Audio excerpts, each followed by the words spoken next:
Thursday. It's time for Broker Talk. We're hoping. There we go. Kumbaya, my love. Jim doesn't like our opening music very much. Um, No, I've got marshmallows. I'm making s'mores over here. It's like campfire music. I don't Bro- know. Broker Talk is a weekly show about residential real estate. We give you best practices by inviting in specific kinds of guests who can provide us information. We're lucky today. Well, I'm lucky every week to have my co-host Jim Lowenstern from Castles Unlimited, broker owner, serious sponsor of our show. Big kudos to you, Jim. How are you doing today? I'm doing. Barely alive, right? Or I wonder if I'm the one that's Am I frozen? you were You frozen. were temporarily. it was I it was frozen. yeah, Yeah, it was temporarily. I perfect. was the last to know. Now I'm unfrozen. Sorry. Today's show is it gets back to the question that both the consumer agents for sale by owner people, everybody thinks that it's really easy to get your house sold because there's absolutely no inventory. That is probably true, but if you're a seller, to get the most money with the least amount of effort, if you're a buyer, to get an understanding of how to outbid or how to get your property under agreement, then you really need to use best practices. So the group here represents about 7,000 years of real estate industry practice. And we bring in our former past president of Greater Boston Association of Realtors, Paul Ma- Ma- Yorkis. no, Massachusetts Oh, Association. the entire state, even better. Yeah, Yeah, and been a political activist his entire life, and very knowledgeable in what's going on the state level and the national level with what best practices are and what's going on in the real estate space throughout the country. Welcome aboard, Paul. happy to be here. We're happy to have you. Um, So buyers are out there. Let's answer some quick questions right away. Buyers out there, we know that there are everybody's being overbid because people are lined up out the door. What are your thoughts on that today, Paul? Well, um, there's certainly more buyers than there is inventory, and I strongly encourage people who are entering the buying market, especially in the Boston metropolitan area, to make sure they have a very strong pre-approval letter from a lender licensed to do business in the Commonwealth of Massachusetts. That's number one. Number two, I recommend to folks that they hire, and I'm using that term intentionally, hire a realtor to assist them in the purchasing process. And I can elaborate on that a little bit more. And third, to clearly understand, as I explain it to people, that they're on a journey. They don't know what, in many cases, what community they're going to end up in. They don't know what home they're going to end up in. And a good realtor is going to guide them through looking at a number of properties, assist them in preparing an intelligent offer. And I say to people, and I know not every realtor agrees with me, but I say to people, please do not waive the home inspection Sure, especially if you're a um, first-time home buyer. contingency. Please don't do that Yeah, especially if because you're your first-time home buyer. it could Jim, be catastrophic. Jim, what are you seeing in Newton in the areas that you work right now? What am I saying? It depends on the price range. Yeah. There's price discovery at the higher prices for sure. I mean, we have a house on the market right now. Just saying it's probably down about 25%. Wow. close to 25% That's a lot. of its original asking price. Right. You know, it's like it was priced like Bitcoin is priced today. Right. You know, what's Bitcoin going to be a month from now? Could be higher, could be half the price. You know, Oh, it's all over the absolutely. place. Absolutely. So at the higher prices, it's unclear, Yeah. and there's some very analytical buyers out there that may not end up buying anything because they're so analytical that they forget that each house is very unique. They lump all the houses together. I sell Right. mostly new construction, so they say new construction, it's apples and apples. Right. Well, it's not. Every street and every lot on every street and every builder and every floor plan, everything is unique. It's a very non-apple business Sure. we're Sure. in, and this is not an apples to apples product. But I want to ask Paul about the whole realtor thing. I've been a realtor since I was in, uh, in the crib. Basically, I got a 35-year pin years ago. I lost it. I don't know where it is. I think I'm due for like a 40-year pin any time now. And yet I know that there are a lot of realtors that don't know what they're doing, and I know that there are some licensed salespeople and licensed brokers who are excellent at what they do, and just chose not to basically join the association. So how can you generalize that? You know, Before you answer, Paul, before yeah, you answer, let's give our audience what we're really talking about here. Realtors in the National Association of Realtor are a different level of sales associate. You can get your license to sell houses without being a realtor. Realtor is a different thing. I'm going to let Paul speak to that. There's also people for sale by owners. Anybody can sell. You can sell your own house. So let's shape that, what realtors are, based on who can sell and how can they sell it. So let's talk from the very top, Paul. Could you answer the Okay, question? sure. I'll try and answer your question. And Jim, your question's a great question. And let me parenthetically share with you. I have a doctorate degree. Not the kind of doctorate degree that can make you feel better, but it's still a doctorate degree. And I have met a hell of a lot of people in when I worked in higher education who had degrees but weren't really smart. And I've met an awful lot of people in my life who have no degrees whatsoever who I thought were brilliant. So it's really the person and what that person does with their knowledge and experience from my perspective. There are many um, well, the basic difference between a licensee, licensed salesperson, or a licensed broker, and a realtor salesperson or a realtor broker is the National Association of Realtors Code of Ethics. That's the distinguishing feature. I happen to live by the Code of Ethics, um, and most of the folks I interact with do the exact same thing. What and does right, that mean? and Paul, that's kind of to my point. I find that most licensed salespeople and brokers are ethical people. Most are. Yeah, most are, regardless of whether they pay the dues and get orientation and all that.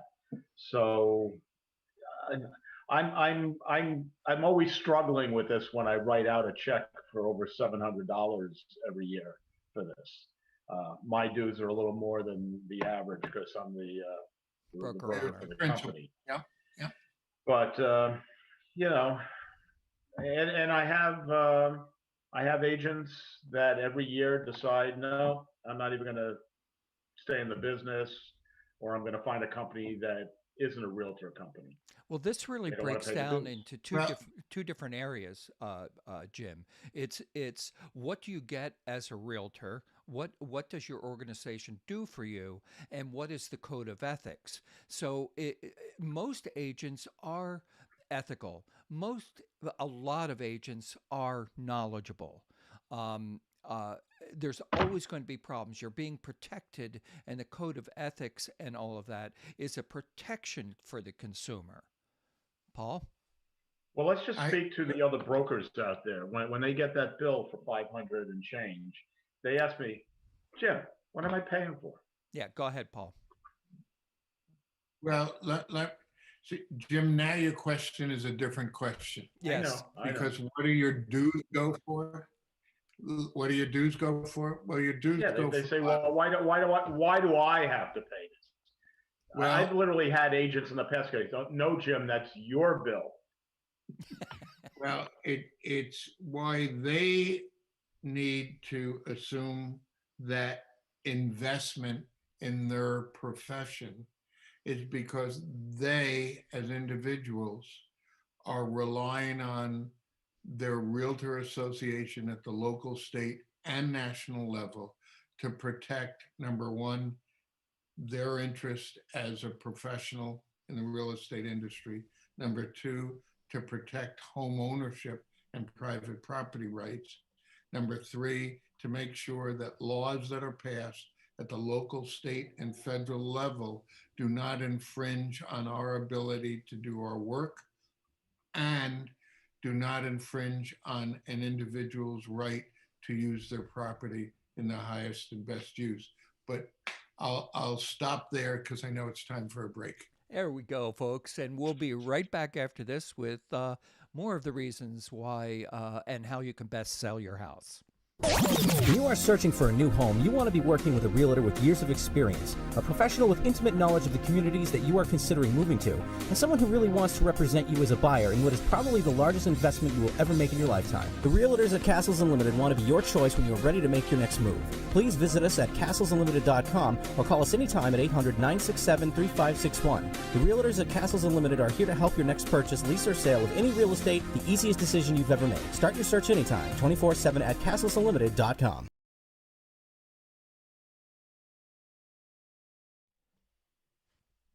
And we're back. The other things that realtors do, Jim, and I know you know this, and I know Larry knows this.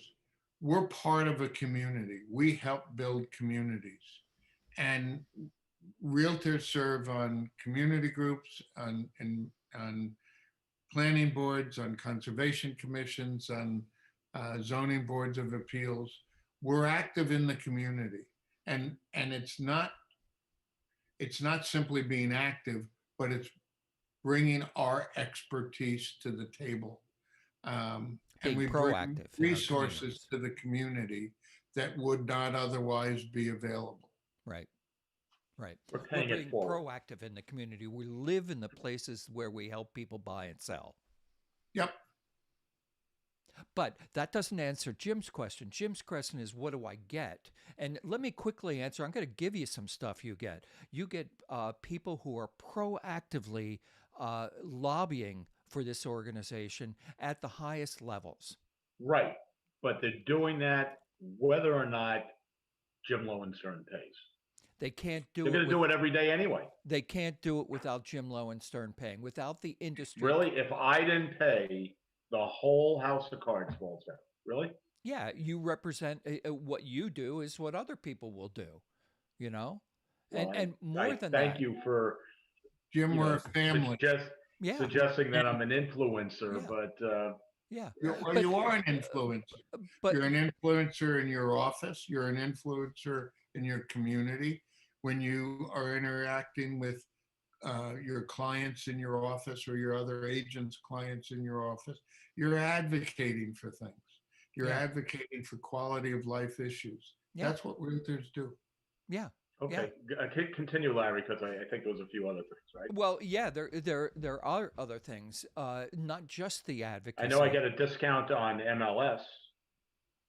Well, that's something. good. You know, there are Yeah, so many nothing wrong other, with that. Well, and you have dispute resolution, which is exactly, if something also goes a wrong. very, very important aspect of our Let me industry. speak to that. And I can't speak to every board across the country, but when each aggrieved party has to put up $500 that neither gets back regardless of the outcome, is it really any kind of resolution? I mean, I believe that they really don't want to hear any grievances, which is fine. I've taken in at least an active role in my business, my company, that if any of my agents have a problem with another agent, I step in and I figure out how to take care of it because I know that the board is not where it's going to be. They don't Well, want to Until hear it it. has to go I would, there. Until it has to I go would there. disagree with you, Jim. I've served on professional standards for over 20 years, both at the national, state, and local level. Um, and I'm going to give you a real small example. On social media recently, an agent from a local office had an ad posted about a rental and did not identify themselves as a realtor or as a licensee, which is both a violation of the code of ethics and a license law violation. I picked up the phone, I called the principal of the office, who knows me quite well, brought it to their attention. They thanked me profusely. Of course. And about an hour later, the ad got changed so it was in compliance. So Right. that's the difference between our realtor community and the non-realtor community. So you're saying if it wasn't a realtor's ad, you wouldn't have helped them out? You would have.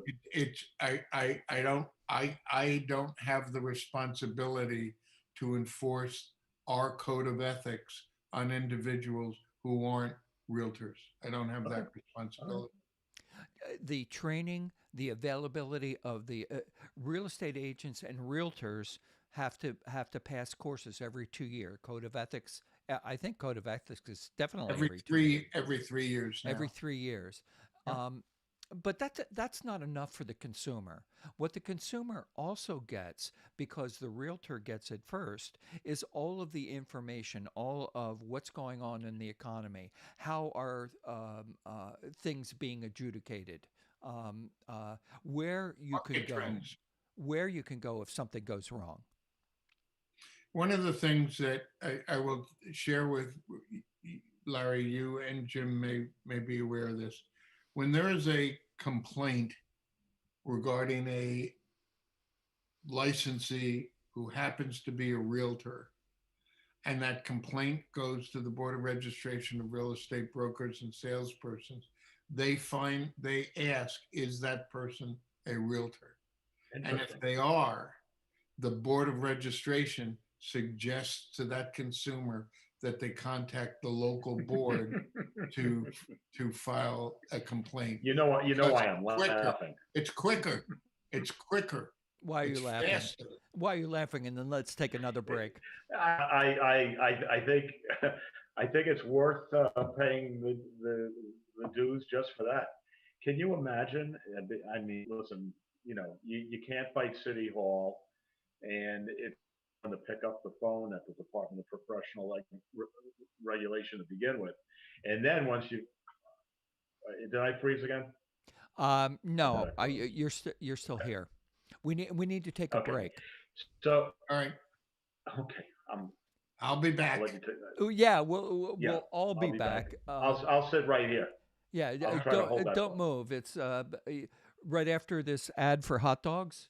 You can listen to the hot dogs. We're off.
We're back.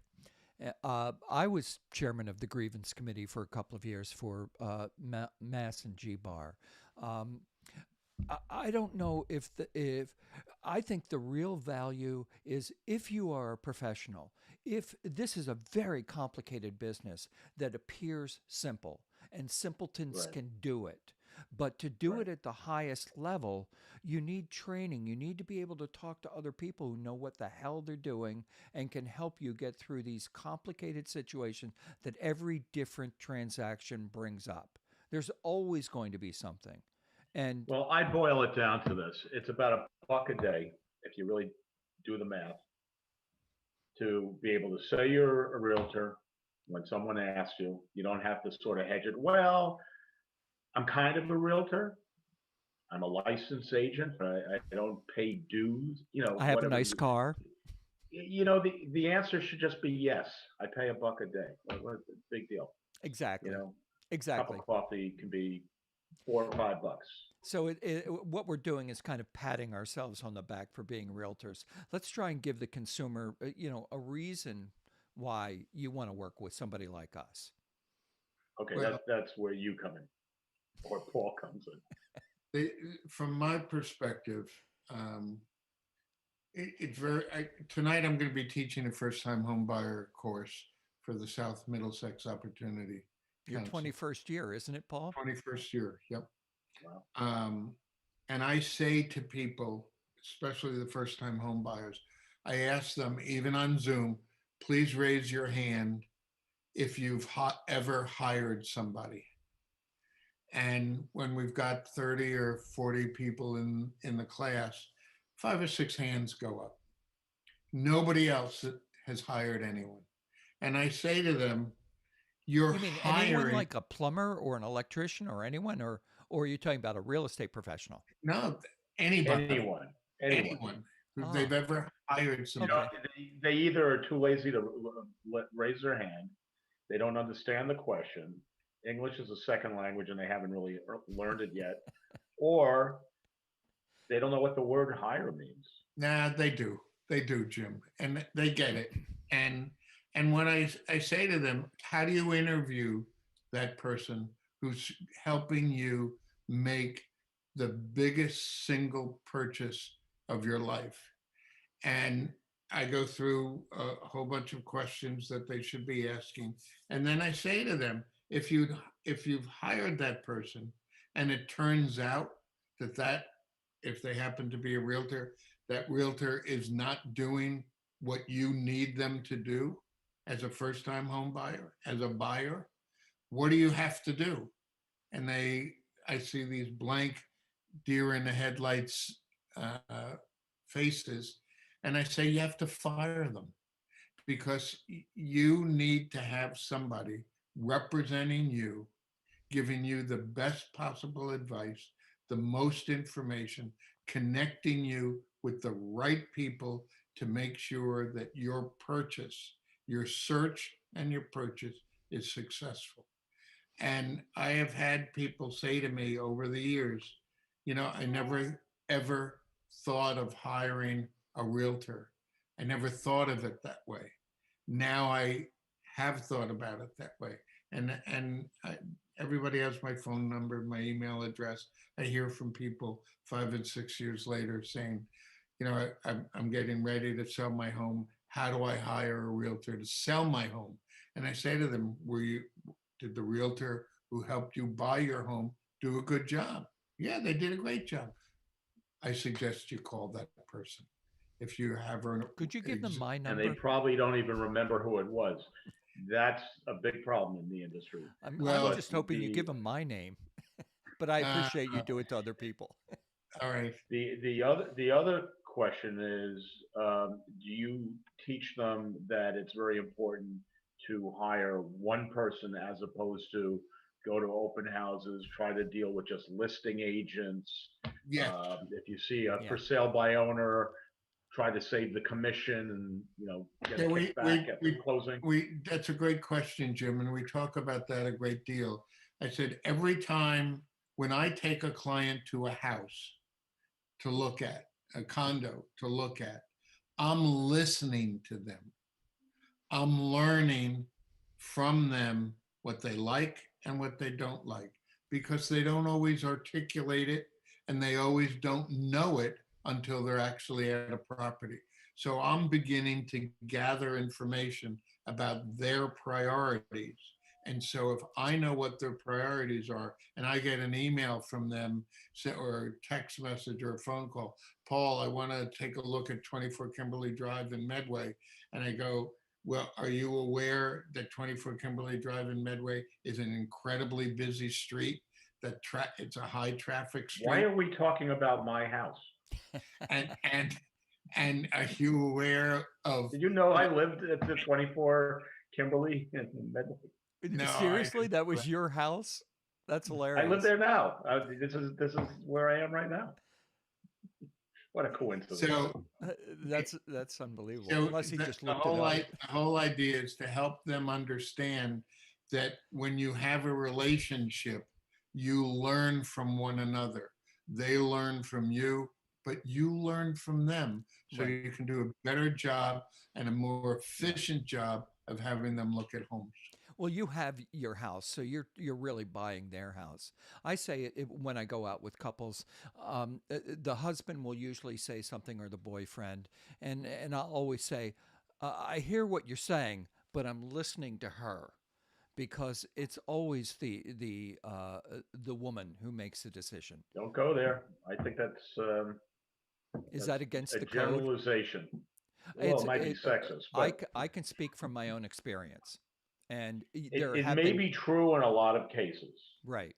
There are But the guy, cultural times when it's not that way, with yeah. certain, and I'll work with everybody, but mine was a throwaway joke. The women always get that when I say that. Men, yeah, say, "Well, thanks for listening to Well, the me." women are always going to agree with that. Yes. Yeah. In any event. When I show the master bedroom, or the primary bedroom as it is called now, um, it's never a walk-in closet. It's her closet, and if there's something out in the hall that looks like a little linen closet, that's his closet. Yeah. I always say it's the hers and hers closet, you know. That's right. Which it usually is.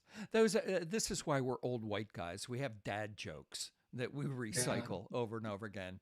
Every single millennial has already clicked off. I'm done with these guys. But um, I think it's really important to talk to a variety of agents. You want to work with somebody you like and trust. You want to work with somebody that knows how to get it done and can help you understand the next step. Not this step, not crisis management, but what do you have to do next? After you get an accepted offer. I want to leave people with some. We started the show with a question about what's going on in today's market. I didn't get a chance to answer that. Today, I want to Well, share. answer it.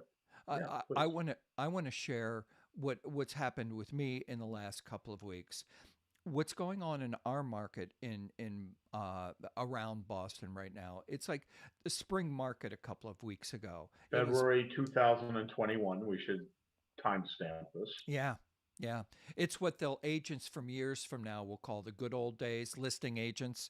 The buyer's agents will never call it When that. they listen to this in the Smithsonian, yes. Right. But we're not that old yet. But anyway, uh, we were being outbid by 8 people. We were reasonable. We were $40,000 over list price on every single of the houses, and we were being outbid by 8, 10 people, as much as 60,000 over what we're 40,000 were. So that's just So 100,000 over. 100,000 over.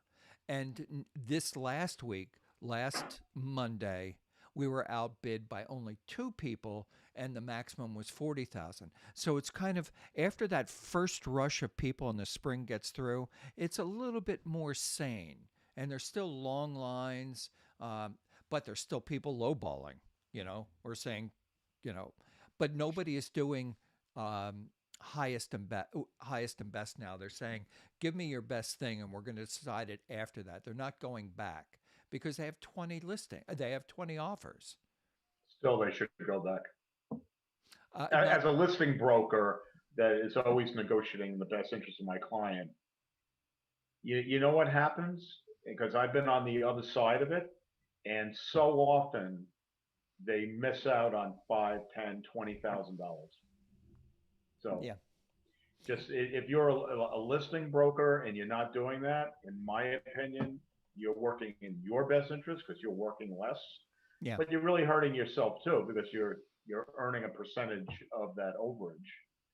Yeah, but when you are far outside how the house will appraise, it brings up other stuff. This is a whole Oh, other conversation well, to you got to have. have a cash buyer. Well, cash Larry, buyer. thanks for having me today. It was great to have your expertise Jim, with us, good Paul. being with you. And Same, Paul. Nice seeing you. There goes that hokey music again. Must be send the me end of the something. show. Send me Like something. I didn't send you. I sent you a bunch of music already. Next week it's Led Zeppelin. What about Grateful Dead? Fine with me. I'm a deadhead. Yeah. I'll admit it.